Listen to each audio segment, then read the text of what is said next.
Hi, my name is Megan Buchter, and I'm the director of the Fowler Center for Business as an Agent of World Benefit at the Weatherhead School of Management at Case Western Reserve University in Cleveland, Ohio.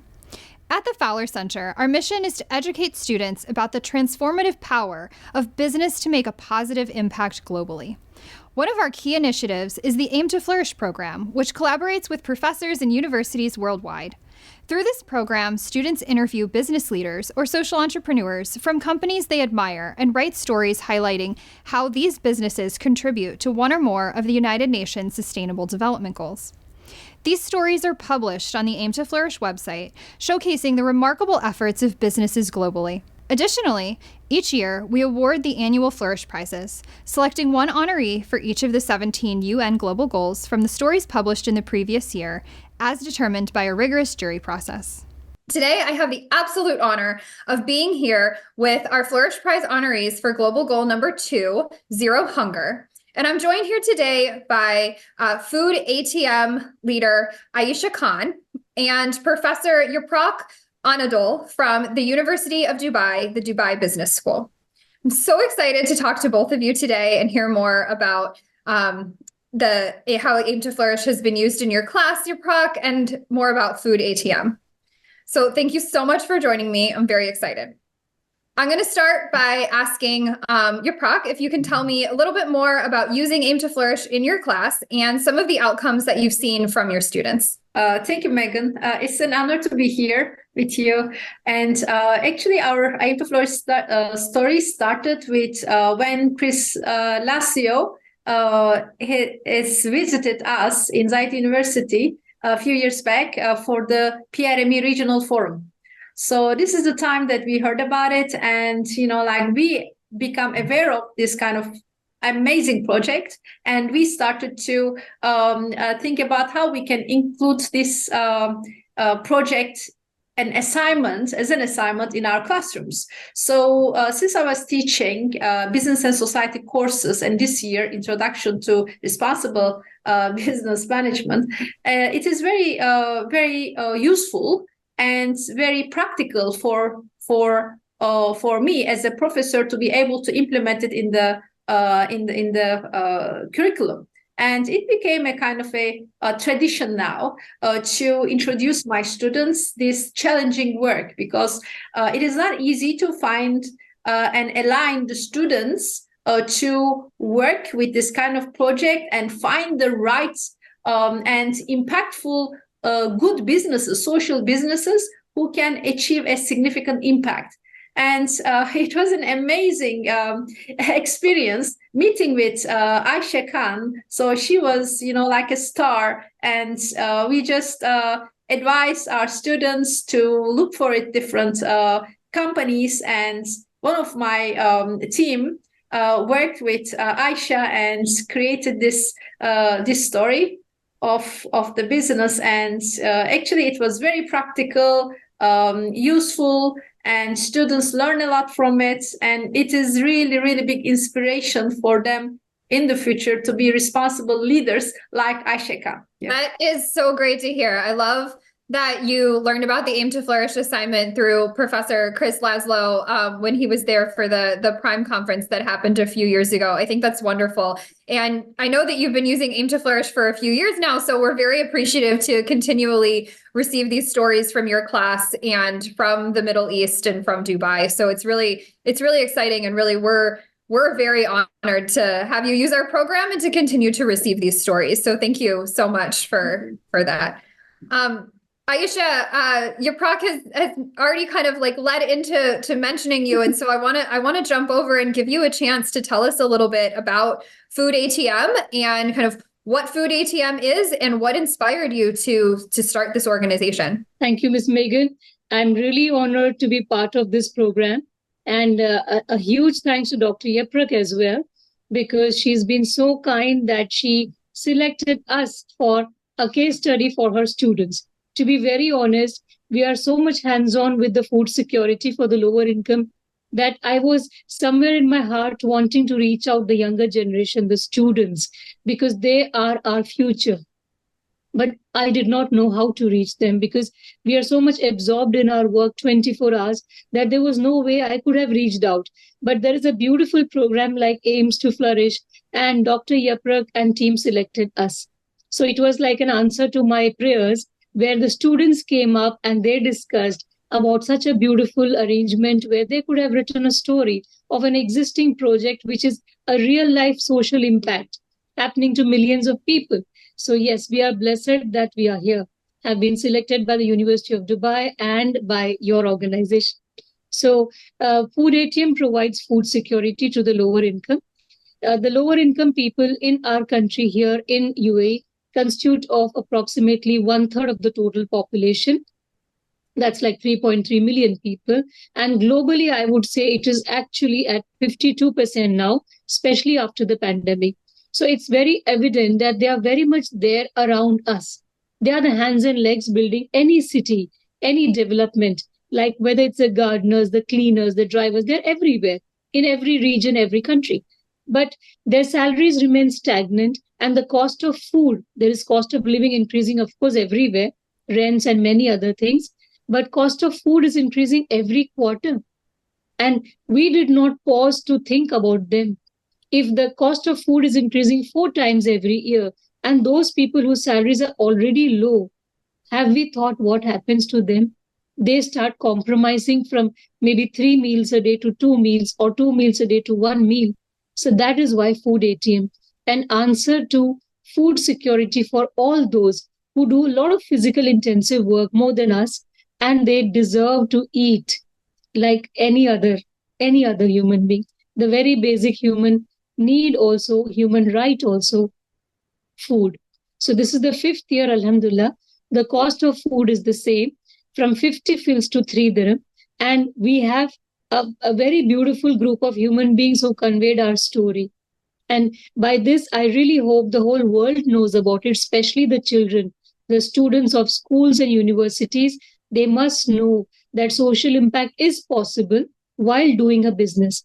Even if it's a very small cost, it's less than $1, it's like 80 cents. And we've been doing the same thing for 5 years now.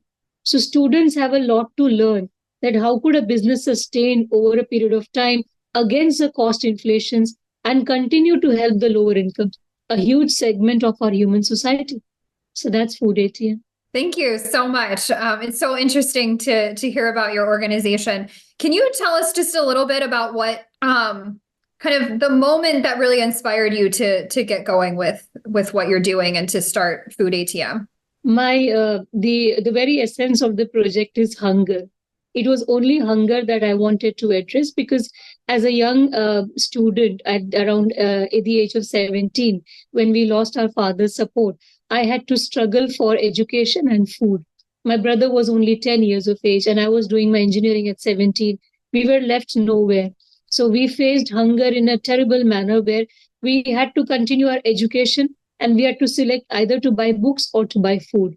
So those were the years when we were introduced to hunger by hunger itself. And those struggling years, I understood one thing, that as an undergraduate, I could find small jobs, part-time jobs, and I could support food, buying food for myself and buying my books and my brother's books and education. But what about those who don't even have education? We are fortunate that we could have some education, but there are so many millions of people who don't even have education. And like me, they don't have an opportunity to get a part-time job. So at that small age, I decided that when I grow up and I have some money, I'll give food. I'll give food to these people who need food, and they neither have education nor much money. So that was very simple thought behind the whole project. When I came to UAE, so fortunate to have people from 200 countries working here, and all of them were available, so that I could give my experimental meals to them. I started cooking myself, because I'm an IT engineer. I was working in the government of Dubai. So there was no avenue that I could have a kitchen and start my work. That wasn't there. And neither I had thought that I'll become a social entrepreneur, because I had a good career with me. I just started doing my experimental cooking. And these people were, they were so welcoming. They had my food and they're very appreciative of whatever I used to cook. To be very honest, I don't even think it was good or tasty, because I was learning things from the internet and doing it. And they were so appreciative. So over a period of 2-3 months, when I was doing this to like 12 to 15 people every day, I learned that they were supporting their life situations by the free meals that I'm giving. Somebody was paying for his parents' education, somebody was paying their children's education. And this was, I was put into a very great state of guilt, because honestly, I was just trying to learn cooking. And because I didn't know whom to give it, and I did not want to waste food, I was giving it to them. So that is honestly how the journey started. But once I came to know that I'm positively impacting so many lives, I decided to continue, which I continued doing free for 12 years while I was working with the government of Dubai. So that gave me a lot of confidence that, yes, I know this work and now I'm a good cook. So let me walk up to the Ministry of Economic Development and let me form a company. Or maybe they can form a company and we can all keep food. So they said that doesn't work. It doesn't happen like that. You just can't come and keep food. If something goes wrong, some food contamination, which Ayesha to catch, if so many Ayeshas come and keep food here. So if you want to do something like that, then you have to form a company of your own and a brand of your own. Since I wanted to do something for them from a very small age myself, I decided to quit my corporate career and start Food-ATM. So I invested all the money myself because there was no one either interested or understanding what I want to do. Like when I was proposing my idea to my relatives and my friends, it was like me versus entire Middle East. The Middle East happens to give food in the month of Ramadan. Mashallah, they do it in a large abundance. But after Ramadan, there was no continuity. And I could not convince myself that after Ramadan, I won't feel hungry till next Ramadan, till next year. I feel hungry 2-3 times a day. So I decided to set sail on this journey alone. So I started it myself with my money. And now, alhamdulillah, we are a big company. That's such an inspiring story. I love hearing about that. And you touched a little bit on this when you were talking. You mentioned somebody that said, because I didn't have to pay for these meals, I was able to support my parents a little bit more. What other impacts have you seen from being able to run Food-ATM and people being able to get meals in this way? It's a very beautiful and journey full of contentment, because every day, now that we have crossed 50,000 meals a day and we got a Guinness World Record for doing that. So I keep telling my children we should get a Guinness World Record every day because we're doing this every day. But we don't get it. We got it once. So yeah, with so many thousands of people having food, I have at least a few hundred people. And now we have Food-ATM in many cities, many Emirates. I visit all of them at least once or twice every day. So we have a few hundreds of people just waiting outside Food-ATM to say one thanks to me. And they actually heartfelt thanks, where they show me how their son has graduated, or they bought a bicycle for their daughter. And, very small things like they have sealed a leaking roof. Their children now don't sleep in wet beds. And they have been able to pay the EMI, or somebody's father's leg got, operated. And see, these are very, very human life situations which can happen to any one of us. But them holding Food-ATM responsible for a solution in their life is such a blessing, such a blessing. So I can actually write a few books on my daily experiences, that how beautiful this journey is when you care for others, especially when you care for the lesser privileged and people who can't give you anything in return except for blessings. So this is a very beautiful impact on our lives, and the social impact that is exponentially growing every day. Alhamdulillah.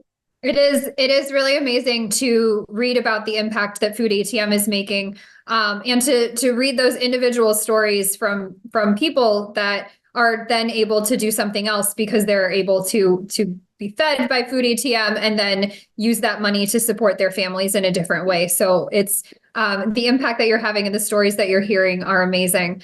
I'm curious where you see the organization going in the future. What are your plans to expand, or what do you think you're going to do next? I go by the literal definition of food security. Food security means affordable food which is available and accessible. So if I have an affordable food, which we have now proved, it's like the 5th year and nothing has changed as far as cost is concerned, quantity and quality is concerned. So I think one parameter is achieved. yeah, we are affordable food and we are able to sustain the business. We got the understanding of the whole business, and okay. But what about availability and accessibility? UAE is made up of 7 Emirates, and these are quite, huge places where if a person is hungry in Abu Dhabi, he will not come to Dubai. Or if a person is hungry in Sharjah, he will not go to Ras Al Khaimah. These are different cities. So for me, the first of all, the target is having at least one food ATM in every Emirat, so that the lower income people of that Emirat or that city precisely can be helped. So food security to be localized. That's my first agenda. Only then I can think further of either going beyond UAE or having multiple food ATMs within each Emirat, because every city is large. From going from one corner of one city to another also becomes a challenge, or rather having a transportation done or food trucks done within that Emirat after my kitchen is established. So that's my only agenda. I tell even my children and many students who come to study every day, that children, I don't want to reach the stars. It's far high above. I want to reach the tummies of the people who are on earth and who need us. So I might not go as high as stars, but at least on land, if we are able to do something for the lesser privileged, that will be great. That's the agenda. That's really wonderful to hear. And I wish you all the best with achieving those goals, because I think it's really important. You mentioned this a little bit when you were first speaking, but I'm curious about your advice for students. So you mentioned that you had wanted to connect with the younger generation and that this really gave you the opportunity to at least talk to this one group of students. And now, we've had many, many students that have read this story and we're sharing this story through our AIM2Flourish platform. But what is your advice for the younger generation when thinking about how they want to make an impact? There is a story which all of us would have read in our childhood or while growing up, that a small child asks his grandfather that I want to have a successful career. Which domain should I select? Which line of work? Like, I see a lot of doctors, engineers, architects, IT professionals. What do you think? Where should I go? I mean, why don't you give me an advice where the domain is less populated and I can grow successful very soon? So the grandfather says that select the domain of humanity, which is least crowded, and you will succeed. So that was a thing that I read in my past. I don't know about the child if he took it seriously, but I took it very seriously and I walked the path. So my advice for all the children, I call them children because even my children are graduating and they are in universities. So this is for all the students, whether in school or universities. They must attempt, if they have a burning desire to become a social entrepreneur, they must walk the path. None of the parents I have not met, maybe you have met, maybe I'm wrong from other geographies perspective, but in all through my journey, I have not met parents who advise their children or support their children when they want to become social entrepreneurs. Because there is a myth related to social entrepreneurship, that social entrepreneurship is equivalent to charity, where generally there's more of giving and nothing of getting. So I want to break that myth, because we as a company have grown leaps and bounds. Alhamdulillah, we are at more than 7 locations. We are cooking in more than 7,000 square feet. And we got the Guinness World Record. The project is part of United Nations Global Compact. I'm on the board of directors of United Nations Global Compact. So there are so many things which, being a social entrepreneur, also you're able to achieve, because social enterprises also massively contribute towards world economy. Like, we are recruiting so many people every day and giving jobs. So there are more jobs being created. With all the funds that we collect, we are opening new food ATMs where more people can get food. So there's a social impact and business simultaneously happening. So all the children, all the students, they must walk the path of social entrepreneurship with their own wit. They have their own intelligence, their own creativity, while they can make a social impact as well. So don't be scared. Go ahead and become social entrepreneurs. Like any other companies, any other profession, you will face difficulties, but there is light at the end of the tunnel.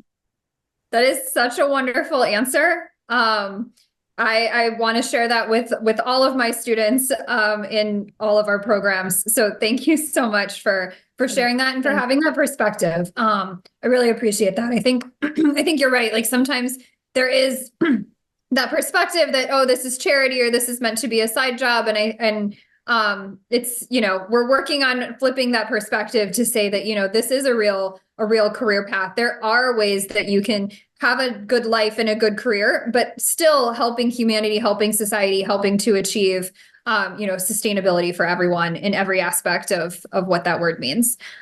So I have one final question, for both of you. And that's this. It's that, pretend that you were to fall asleep tonight into the best sleep that you've ever had in your life because you sleep for the next 7 years, and you wake up and it's 2030. And, what is it that you see? What is it that everything that you have wanted to have achieved has now been achieved? And, what is that? What does that look like for you? I would like to see the achievement of the Sustainable Development Goals per se, like to, if possible, and because they are very relevant. And now there is something called Forward Faster initiative of the UNGC. So I would like to see the living wages is achieved, at least climate issues has been resolved, and especially the gender equality has been achieved, as well as the financing and investments are equally and fairly managed. And also everyone now, it's the big issue of the water issues that has been solved. So I would like to see everyone happy, eventually, and, like to move forward together with the peace and with the, just working in a peaceful life. So this is, I would like to see. Thank you so much for sharing your thoughts. I love the answers that I get when I ask this question. And so I keep asking it in all of our interviews. Ayesha? Yeah. So Ms. Megan and Dr. Yaprak, the cost that we have been dealing with for 5 years now has been stagnant, because as we proceed into the markets, we go for the near expiry food raw materials. When it comes to near expiry food raw materials, there are two objectives. One, that definitely I get it for a lesser cost. Two, that we are actively supporting the country from all the food that's going into landfill and creating greenhouse gas emissions. So beyond there's a landfill prevention, we are also able to feed a lot of tummies. So it's working dual purpose for us. By the time, I see it this way, by the time it's 2030, I would really, I really want the world to have understood this working combination, that yes, there can be food wastage prevented from going to landfill. At the same time, the same food can be utilized for a social purpose, social impact of feeding so many tummies. So by 2030, I see it that Food-ATM has achieved food security for UAE for sure. And globally, this model is functioning everywhere, wherever there are lesser privileged, lower income communities, which is there everywhere. Regardless of whether it is Food-ATM doing it or anybody else, it really doesn't matter. Somehow, people understand what we are doing and adopt it in their own regions and do exactly what we are doing. That way, together, we will bring down world hunger, and there actually might be zero hunger, where people might not sleep hungry. Because if everybody starts doing what we are doing, then I think we all can solve it. World hunger might be a thing of the past. Like in 2030, I might be standing behind a podium and saying, we used to talk about world hunger in 2023. Now see, it's not there. So yeah, that's what I want. I think that's wonderful. Thank you so much for sharing. I want to see you behind that podium saying those words in 2030. So I look forward to that. I really appreciate the fact that both of you took the time to have this conversation with me. Dr. Yaprak, I appreciate the fact that you use AIM2Flourish in your course and that your students write these stories that we then get the chance to share with the world. And Ayesha, just learning about Food-ATM, it's a beautiful story, and so many people have enjoyed reading it and reflecting on it, and that's why we've chosen you as our Flourish Prize honoree for Global Goal number 2, Zero Hunger, and we just really can't wait to see where this organization goes and see all of these dreams realized. But I really appreciated our conversation today. And so thank you so much to both of you. And I look forward to everything that comes next. Sure. Thank you so much. Thank you very much. Wonderful. Thank you so much. All the best.